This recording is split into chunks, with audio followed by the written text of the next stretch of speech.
In the case of a small target of 1 centimeter or less, there is no reason to consciously redirect the needle in order to sample different parts of the nodule. This is for two reasons. First, the needle will naturally travel in slightly different tracks. And second, at least 2 separate samples are routinely taken and will inevitably sample different parts of the target.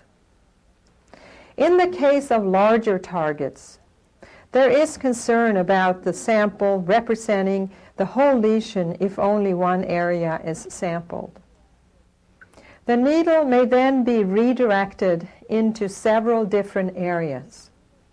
In order to achieve this, the needle, after sampling a given area, should be retracted to the surface of the target, redirected, and entered into a different area for further sampling.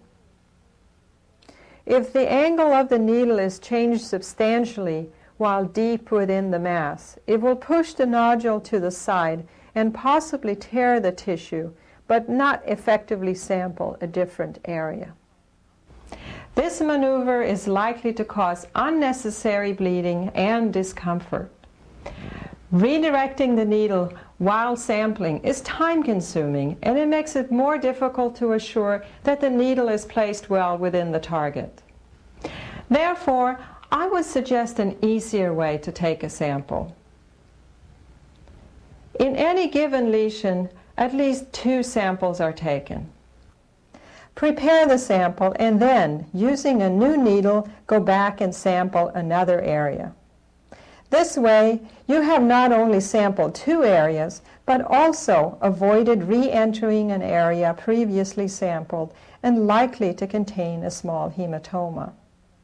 Thus, the chances of getting 2 excellent specimens with minimal or no blood contamination are very good. If the mass is very large, several areas may be similarly sampled. This approach is recommended for well-defined masses.